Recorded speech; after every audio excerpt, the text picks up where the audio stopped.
Le monde actuel est en proie à des tensions croissantes et des incertitudes alarmantes.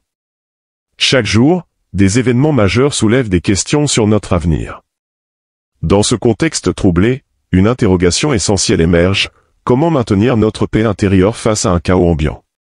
Dans cette vidéo, nous plongerons au cœur des vérités bibliques qui éclairent notre chemin et offrent des réponses pour surmonter nos peurs. Restez avec nous pour découvrir des perspectives qui pourraient transformer votre vision des temps difficiles. Que est-ce qui va se passer dans les prochains mois de 2024? Quel sera l'impact mondial? Quel sera l'impact économique? Sommes-nous proches de la paix ou de l'anarchie? J'aimerais offrir une perspective biblique sur certains des événements actuels. Pour le chrétien vivant en Amérique, les événements récents peuvent vous avoir laissé dans un état de peur et d'anxiété. Ne craignez pas, Dieu est toujours aux commandes, peu importe ce qui se passe. Commençons par dire qu'il ne sert à rien de se concentrer sur les nombreuses théories qui circulent, concernant ceux qui agiraient dans l'ombre ou les organisations secrètes qui tenteraient de gouverner le monde en coulisses. Cela ne vous apportera aucune paix d'esprit. Je pense que chaque chrétien en Amérique et dans le monde peut sentir qu'il y a une bataille spirituelle en cours. C'est quelque chose que vous pouvez discerner par la prière en regardant le monde à travers le prisme de la Bible. Mais en ce moment, je veux diriger votre attention vers ce que dit la parole de Dieu. Elle nous dit déjà que dans les derniers jours, des temps périlleux viendront. Le mot périlleux signifie plein de dangers et de risques. Il semble y avoir des troubles partout dans le monde, et comme c'est une année électorale aux États-Unis, les gens du monde entier sont à l'écoute et attendent avec anxiété de voir ce qui se passera en novembre. Peu importe ce qui se passe, peu importe l'état dans lequel vous vivez ou vos croyances, beaucoup de gens ne peuvent s'empêcher de se demander ce qui va suivre. Le monde semble être un endroit dangereux en ce moment, et compréhensiblement, beaucoup de gens se posent la question: quelles autres guerres pourraient être à l'horizon? D'autres questions que les gens se posent certainement sont: que va-t-il se passer économiquement? Avec des préoccupations déjà présentes concernant l'inflation, cela va-t-il empirer? Y aura-t-il un effondrement économique? Y a-t-il une stabilité financière à espérer? Voici ce que vous devez faire: ne vous concentrez pas sur les théories du complot. Ignorez-les. Il y aura des gens partout qui exagéreront chaque événement, qui exagéreront chaque détail de tout ce qui se passe. Mais avant tout, peu importe ce qui se passe, peu importe ce qui pourrait se passer, les croyants en Christ sont commandés de ne pas avoir peur. Maintenant, au cas où vous ne le sauriez pas, le diable est très influent sur cette terre. Que vous le voyez ou non, que vous y croyez ou non, le diable peut et a une influence sur les idéaux, opinions et standards de ce monde. C'est pourquoi la Bible dit dans 2 Corinthiens 4:4, « Le Dieu de ce monde a aveuglé l'esprit des incrédules pour les empêcher de voir la lumière de l'évangile de la gloire de Christ, qui est l'image de Dieu. » Pensez un instant, le Dieu de cet âge, le Dieu de ce monde, Satan, a empêché les incrédules de voir la lumière de l'Évangile. Avec tous les événements récents, beaucoup de voix dans le monde et même certains commentateurs chrétiens ont déclaré que nous assistons au début de la bataille de Gog et Magog. C'est une bataille apocalyptique prophétisée dans Ézéchiel 38 et 39 dans l'Ancien Testament et aussi dans l'Apocalypse 20, 7-9, qui dit: « Quand les 1000 ans seront accomplis, Satan sera relâché de sa prison. Il sortira pour séduire les nations des 4 coins de la terre, Gog et Magog, afin de les rassembler pour la guerre. Leur nombre est comme le sable de la mer. Ils montèrent sur toute l'étendue de la terre, ils investirent le camp des saints et la ville bien-aimée. Mais un feu descendit du ciel et les dévora. » Le sujet de Gog et Magog est largement débattu et même divisé dans certains cercles, avec de nombreux érudits bibliques fournissant des interprétations différentes quant au cadre temporel et aux détails de qui, quoi, où et comment. D'autres voix émergent et disent que, à cause de ce que nous voyons aujourd'hui, de tout ce qui se passe sur la scène mondiale, nous ne sommes plus à la 11e heure, mais bien à la porte des événements décrits. Dans 1 Thessaloniciens 4 versets 16 à 17, la Bible dit que le Seigneur lui-même descendra du ciel avec un cri de commandement, avec la voix de l'archange et avec la trompette de Dieu. D'abord, les croyants qui sont morts ressusciteront de leur tombe. Ensuite, ensemble avec eux, nous qui sommes encore vivants et restons sur terre, nous serons enlevés dans les nuées pour rencontrer le Seigneur dans les airs. Ainsi, nous serons toujours avec le Seigneur. De plus, il y a un troisième groupe de personnes qui disent que nous nous dirigeons vers la période de la tribulation où la persécution des chrétiens augmentera à de nouveaux sommets, l'Antéchrist sera révélé et la colère de Dieu sera déversée sur la terre. Tous ces scénarios potentiels sont difficiles à comprendre pour de nombreux croyants. Allons-nous vraiment entrer dans une bataille d'une ampleur apocalyptique? Sommes-nous littéralement à quelques instants de l'enlèvement dont Jésus a parlé dans Matthieu 24, 40-41, où la Bible dit que 2 hommes seront dans un champ, l'un sera pris et l'autre laissé, 2 femmes seront en train de moudre avec une meule à main, l'une sera prise et l'autre laissée. Tous ces messages, toutes ces possibilités, et personne n'a de réponse claire sur ce qui se passe, sauf Dieu au ciel. Alors, que devons-nous faire? La vie continue-t-elle normalement? Devons-nous arrêter d'aller au travail et commencer à jeûner et prier tous les jours en attendant le retour de Dieu? Que devons-nous faire? Au cours des derniers jours, nous avons reçu des centaines d'emails avec des questions comme « Je regarde tout ce qui se passe dans le monde, comment puis-je surmonter ma peur des temps dans lesquels nous vivons ?» Une autre question était « Les chrétiens doivent-ils se préoccuper des temps de la fin ?» Et encore une autre question, devons-nous nous inquiéter de ce qui se passe et de la proximité de l'accomplissement des prophéties bibliques sur la fin des temps? Ce ne sont que quelques-unes des questions que nous avons reçues, mais j'imagine qu'il y a de nombreux chrétiens dans le monde qui sont préoccupés, mal à l'aise, anxieux, voire tendus en ce qui concerne cette époque actuelle. Avant de commencer, je veux vous ramener dans le temps, à l'époque où Jésus-Christ marchait sur la terre.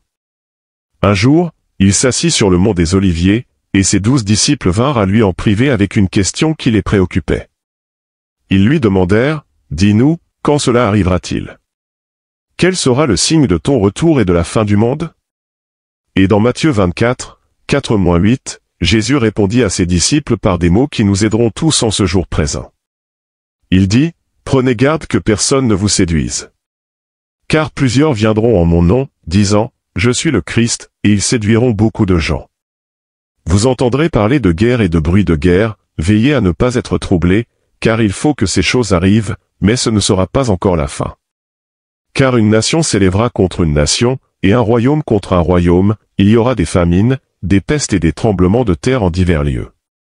Tout cela ne sera que le commencement des douleurs. Regardez attentivement, le premier signe que Jésus a souligné dans les versets 4 et 5 était de se méfier de la tromperie.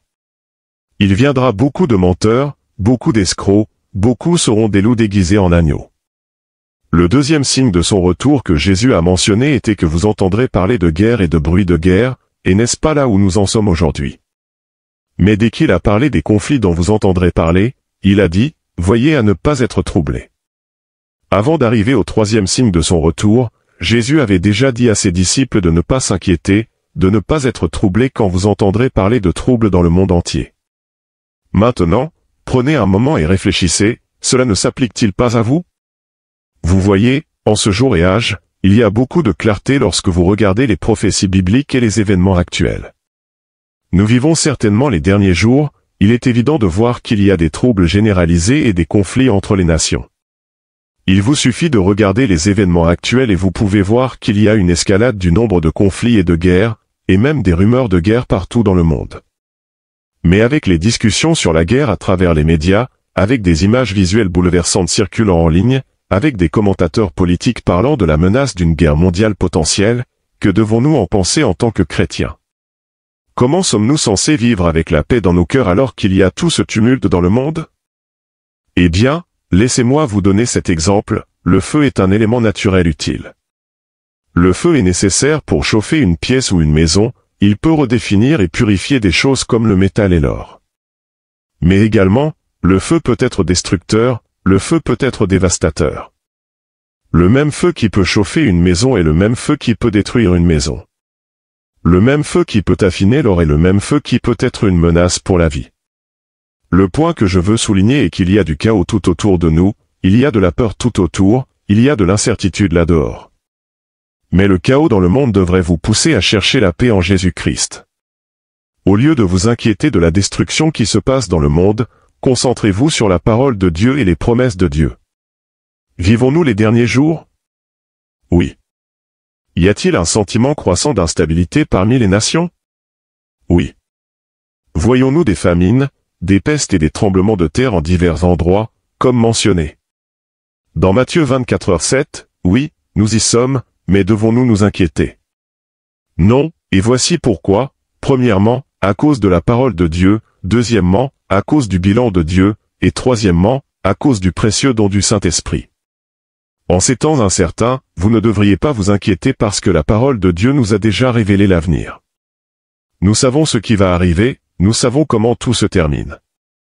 Nous n'avons pas à nous inquiéter parce que la parole de Dieu nous dit dans Luc 21h28, « Quand ces choses commenceront à arriver, redressez-vous et levez vos têtes, parce que votre rédemption approche. » Nous n'avons pas à nous inquiéter parce que Matthieu 6, 25-26 dit, « C'est pourquoi je vous dis, ne vous inquiétez pas pour votre vie, de ce que vous mangerez ou boirez, ni pour votre corps, de quoi vous serez vêtus.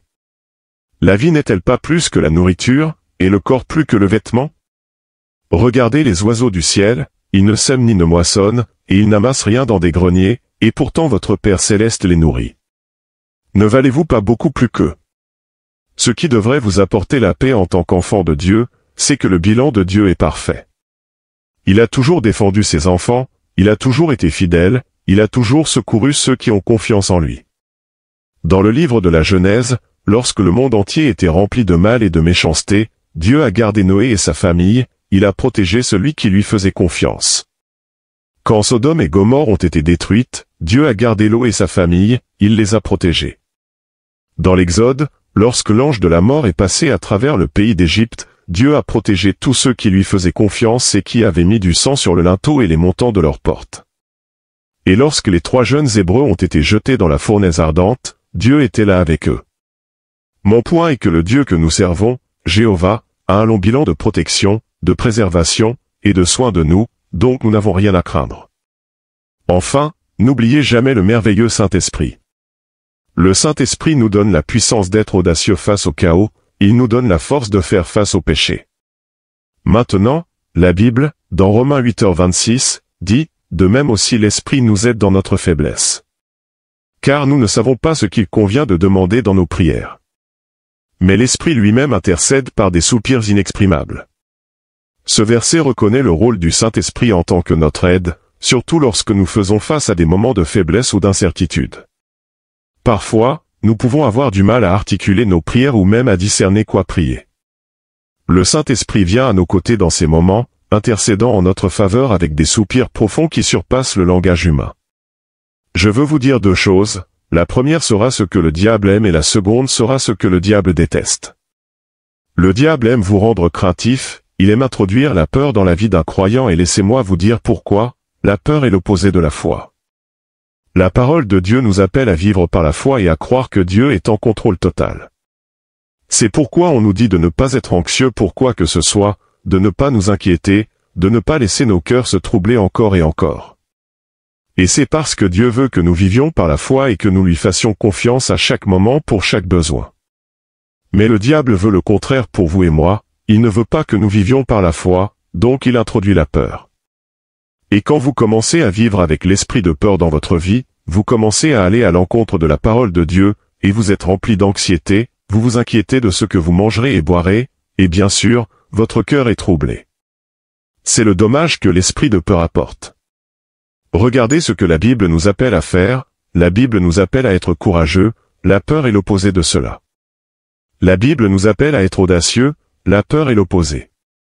La Bible nous appelle à faire confiance à Dieu, la peur est l'opposé parce que vous doutez que Dieu puisse être digne de confiance avec ce qui vous inquiète. C'est pourquoi le diable aime introduire la peur dans la vie des gens. Cependant, laissez-moi vous dire ceci, s'il y a une chose que le diable ne peut pas supporter, c'est un homme ou une femme qui rejette l'esprit de peur, une personne qui n'est pas intimidée par ce qu'elle voit, mais quelqu'un qui est gouverné par la parole de Dieu. Le diable ne fait pas le poids face à un croyant qui ose croire que rien n'est impossible à Dieu. Le diable ne peut pas gagner lorsqu'il affronte un croyant qui ose croire la parole de Dieu. Certaines de nos plus grandes bénédictions nous viennent lorsque nous osons croire. Certaines de nos plus grandes percées ne se produisent que lorsque nous osons croire. Il n'y a aucune limite que Dieu n'est pas prêt à franchir non seulement pour répondre à vos attentes, mais pour les dépasser si vous êtes prêt à croire qu'il peut faire ce qu'il dit qu'il peut faire.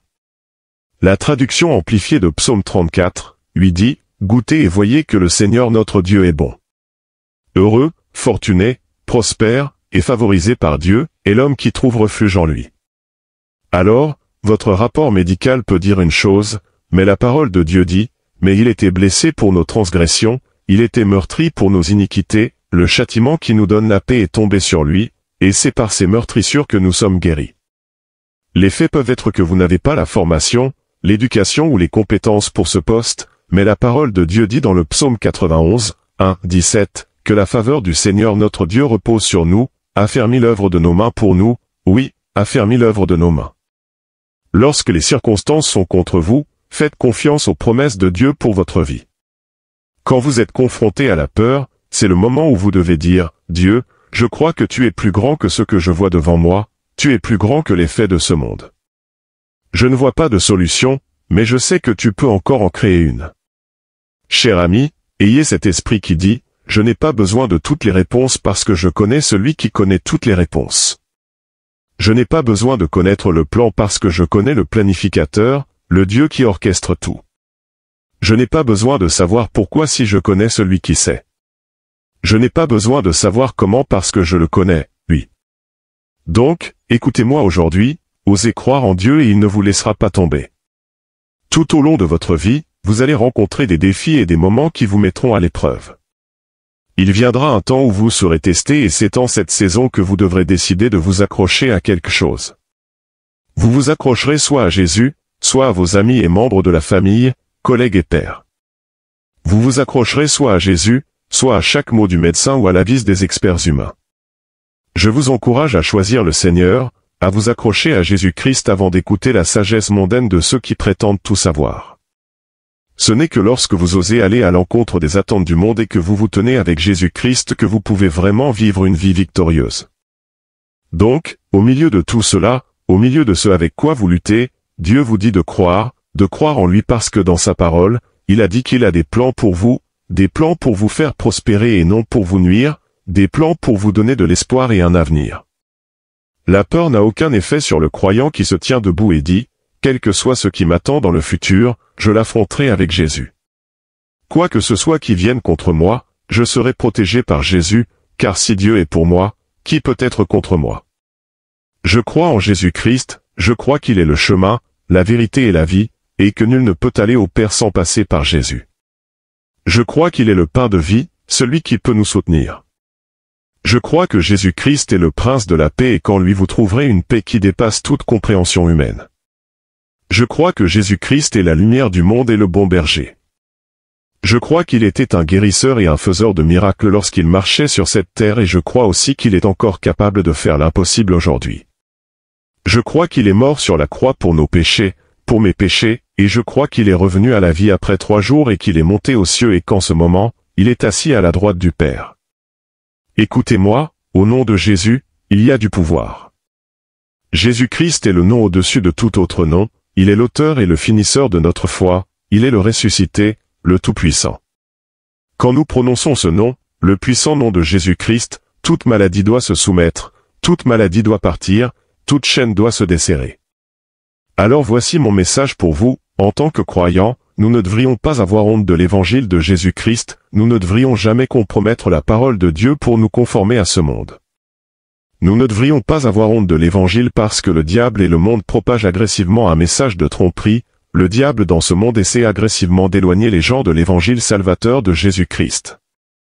Et donc, il est temps pour nous, en tant que croyants en Jésus-Christ, de nous lever et de déclarer au monde qu'il y a un sauveur, qu'il y a quelqu'un qui peut vous libérer si vous êtes enchaînés, qu'il y a un rédempteur et son nom est Jésus-Christ.